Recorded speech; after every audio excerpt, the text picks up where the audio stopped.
We went over to the Pontalba building and we're sitting there talking, and all of a sudden we heard fire sirens. Well, you hear fire sirens all the time in a city, and I didn't pay any attention to it. Sounds kept coming closer and closer.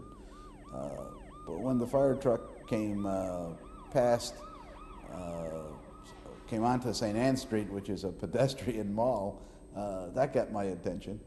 So I started to follow the fire truck. It went past the Presbytère, so I said, well, it's not the Presbytère, and stopped in between the Cabildo and the cathedral. There was no sign of smoke that I could see, and I kept, again, thinking it's a false alarm. Then I saw a wisp of smoke, and my first thought, which I have publicly admitted and confessed, was that I said, I sure hope it's the cathedral, because it's not my problem. It wasn't. It was the Cabildo, and it was my problem. By then I could see the flames, and by that time there were apparatus coming from all directions. The damage was confined, fire damage was confined to the third floor roof area, luckily. Then Superintendent McCrossan pulled an alarm because he recognized the significance of the artifacts. So we had a whole alarm that was dedicated exclusively to removing the artifacts from the building. That's a consideration that you must always think about in these kinds of properties. So we had people fighting the fire. We had other people removing the artifacts to diminish smoke and water damage. And I think we were lucky as well. We have a great fire department, but luck played a role. There were 799 artifacts in the building that were impacted on by the fire. Of those, 65 were destroyed. The rest suffered smoke and water damage. Of the 65 pieces that were destroyed, 12 were majorly significant pieces that no museum would want to lose, one of which was the only painting by Francesco Salazar, 18th century woman artist in Louisiana. It's gone. It takes years for a nation to develop a history, a cultural heritage.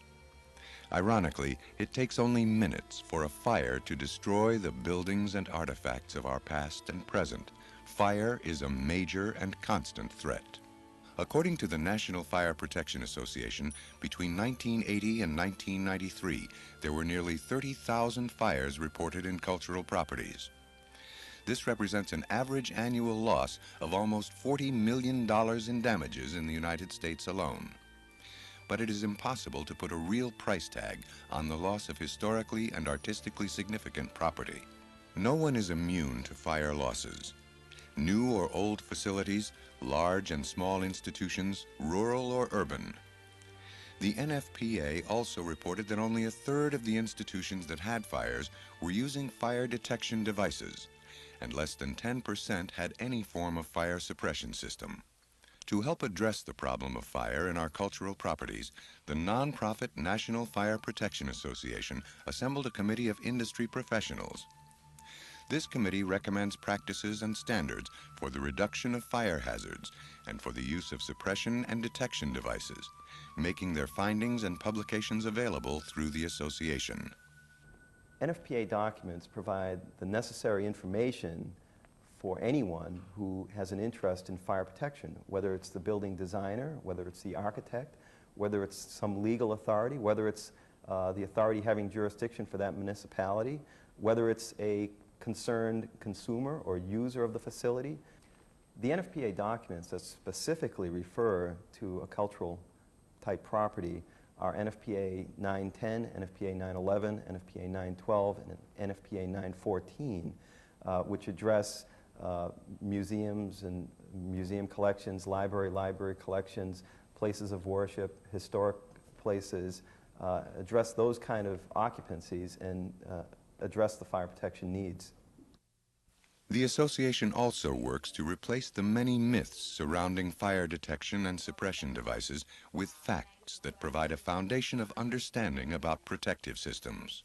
The use of fire detection and fire suppression, however, is a very big part of an overall risk management program. An important part of a fire detection and alarm system is the alarm notification. This is important to alert occupants who may be endangered to evacuate the building, or to alert occupants to take some action to control the fire or minimize its damage. The alarm system should also alert the proper authorities or fire department.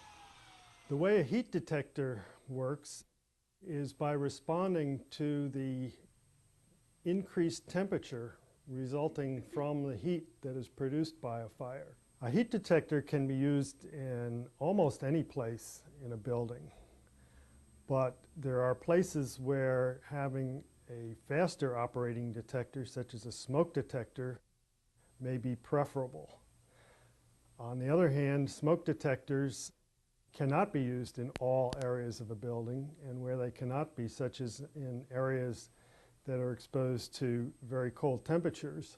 Smoke detectors operate primarily under one of two basic principles. Photoelectric detectors look for the actual physically visible smoke that is produced by a fire. When something is burning, in addition to the visible smoke we see, there are also other invisible products of combustion. And ionization detectors look for these specific ions that are products of the combustion reaction. When you have fire detection, however, all you do have is that alarming or notification. There is no direct effect on the fire. We often think or may have heard of the fire triangle that identifies the heat and fuel and oxygen that are necessary for ignition or to start a fire. However, for a fire to continue, these chemical reactions must also continue. Now, with an automatic suppression system, it discharges an agent to control the fire by eliminating one of those four components. The most common suppression system is the water sprinkler. A sprinkler system is designed to control a fire until human aid arrives, although it may extinguish a fire by itself. Basically, the sprinkler system is a series of pipe connected to a reliable water source and ready to extinguish a fire. We sometimes look at them as little firemen throughout the room, ready to take the water to the fire. The heat emitted by a fire destroys a fusible element on the sprinkler head at a preset temperature, usually between 135 and 165 degrees Fahrenheit. This then allows the water inside the pipes to be discharged and applied to a fire. The basic system is a wet pipe sprinkler system where the pipes are filled with water all the time. These are the most simple systems, and we believe that they're the most effective. There's a perception out here that all the sprinkler heads go off during a fire, and this has started the fear of water. Sprinkler systems actually work on an individual basis. 2 or 3 sprinkler heads will go off during a normal fire. Another type of sprinkler system is the dry system. Here, water is available only on demand. These systems are primarily used in unheated environments where there is a chance that the water could freeze in the pipes. The dry pipe system is being a bit slower. More sprinkler heads will open, therefore more water damage. The 1 minute delay or more delays means more damage to the collection. Another problem with dry pipe system is the scale and the rust within the piping itself, which can cause damage to collection. A pre-action system is a dry pipe system that is activated by a smoke detector to fill the system with water, and then it's ready for the sprinkler to be fused by heat. We have a problem at the Institute with pre-action system because they are totally reliable on a fire detector. If the fire detector fails, then the system is rendered useless. The rationale behind using the pre-action system is fear of water. If the pipe breaks or if a sprinkler head is hit accidentally, water will not spill out. As with any fire protection equipment, a sprinkler system should be designed by a professional engineer to recognized standards and installed by a licensed contractor. Studies show that properly installed systems are highly reliable, with fewer than 1 in a million sprinkler heads failing per year. Sprinkler systems should also be equipped with a water flow alarm, which detects the movement of water within the pipes. As with the detection system, the sprinkler alarm should be tied to the fire department or a 24-hour manned central station to summon response. Another alternative is the use of a gaseous or clean agent to suppress the fire. Gaseous agents are clean, meaning that they leave no residue. The other benefits are that they're electrically non-conductive, they're dry, there's no water for those people who are concerned about water, and they're also relatively non-toxic. Fire suppression is usually achieved either by cooling or a chemical reaction or oxygen depletion. Gaseous agents work on all premises, but a system will consist of detectors, a control system, and an actuation system that actually releases the gas into the space being protected. The room that is being protected by a gaseous agent generally should be airtight. That's so that the gas will be kept in the area being protected and not exhausted. Because a gaseous agent system is operated by a smoke detector, a fire can be extinguished in its incipient stage when minimal thermal, flame, and smoke damage has occurred. A drawback to the gaseous agent system operating on its own is that once the canisters of gas are emptied, fire suppression ends. The best fire protection for that type of an application is a combination of sprinklers and gaseous agent, where the gaseous agent will discharge first, it'll have detected the fire first, extinguished it first, and then if anything should happen, then the sprinkler system is there as the backup. Halon is a well-known gaseous agent. However, it is no longer being manufactured in the United States because it is an ozone depleter. Halon systems can continue to be used as long as the compound is still available. There are no direct or drop-in halon replacements. In many cases, switching gaseous agents requires hardware such as piping, containers, and nozzles to be replaced. Some of the gaseous agents which have been approved by the Environmental Protection Agency are FM200, Energen, CEA 410, and FE13. Water mist systems are also being developed for use in cultural institutions. A water mist system works primarily by cooling the fuel and also depriving the fire of oxygen. Water mist is a low-flow, water-based suppression system that uses very small droplets as compared to the common sprinkler systems that are used now. The components of the water mist system, such as we're involved in, includes a pump to develop the pressure. In addition to the pump, there is special stainless steel tubing that is involved that can take the high pressures that are developed by the pump. And then we're dealing with a couple of different nozzle designs depending upon the application. The flow rate in the water mist system design that we're using in the library stack area is approximately 1.5 gallons per minute. That would compare to a single sprinkler head that would flow something on the order of about 20 gallons a minute. When considering the amount of water released by a fire suppression system, compare it to the 250 gallons per minute released from a fire hose at 100 or more pounds of pressure. The recovery of burned material is extremely difficult, and there are very limited options because once the material has carbonized, there's really nothing that we can do to recover it. I would much rather deal with a wet object than a burned object. We have too much evidence, particularly in the library field, of complete loss from fires to be able to ever recommend that somebody not put in a sprinkler system.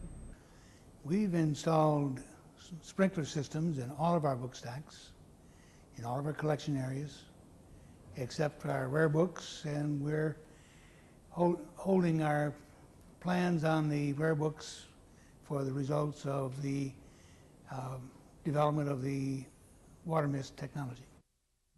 There has been much debate over the physical changes required to install fire protection equipment in historic and cultural properties.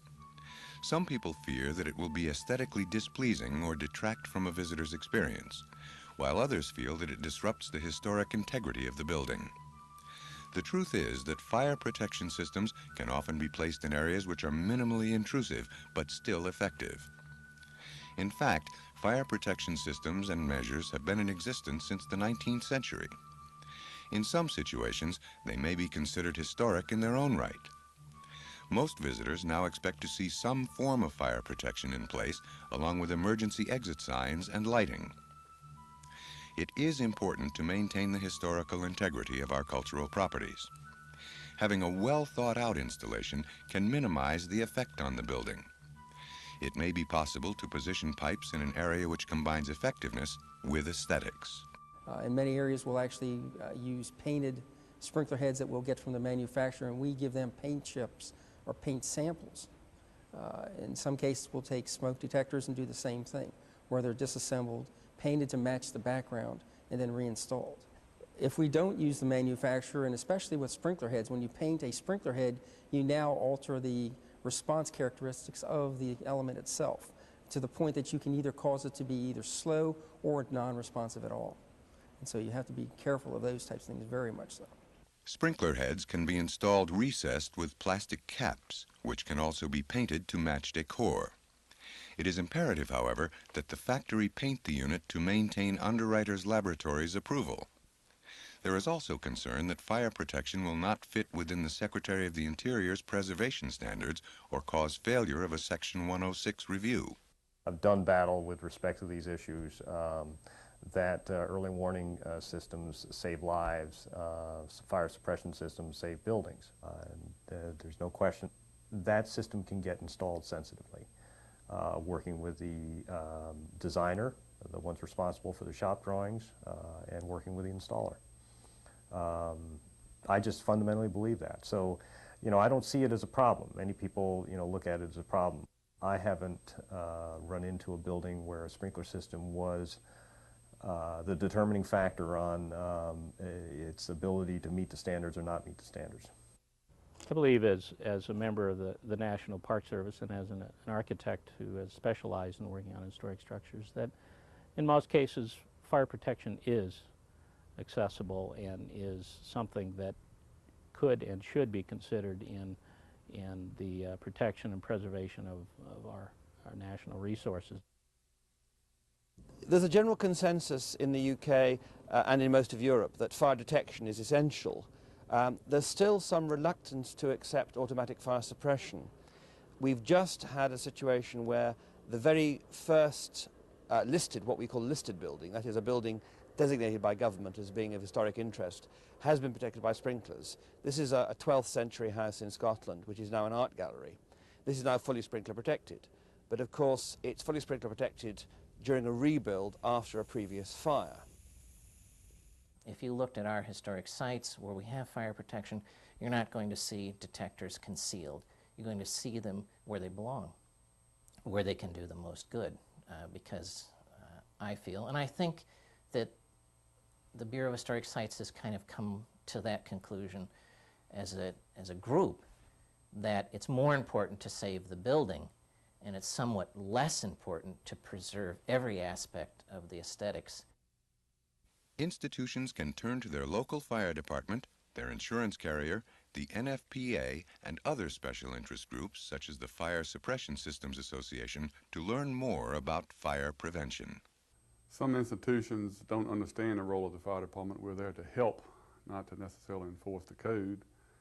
And many institutions believe we'll find code violations and maybe cost them money. We like to do things on an advisory level first. We like to use the educational process and gain cooperation, compliance through cooperation first. And we're interested in maintaining an equivalency of protection. We will grant modifications and variances to a degree as long as we don't compromise what we feel is the safety and the intent of the code. sticking your head in the sand or pretending it's never going to happen to your institution, you're never going to have a fire, you're never going to have a theft, is naive. The odds are against you, I believe. Our experience has shown we have sustained over the years fires. Were they always major fires? No, but a minor fire that is undetected, not put out, not handled correctly, can lead to a major loss. And in my opinion, I think one of the greatest things that must be done, and one of the most crucial things that must be done, is to have a constant awareness of what can happen in your building if there were a fire and how to prevent it. Put a sprinkler system in. There are no reasons that I can think of or that I'm aware of to argue not to put a system in. You know, the question of aesthetics is really an absurd point. First of all, if people come into your museum and they start looking at your sprinkler heads, your presentation isn't very good. There's no reason not to do that today. In fact, you're crazy if you don't do it today. And you may even be irresponsible if you don't do it today.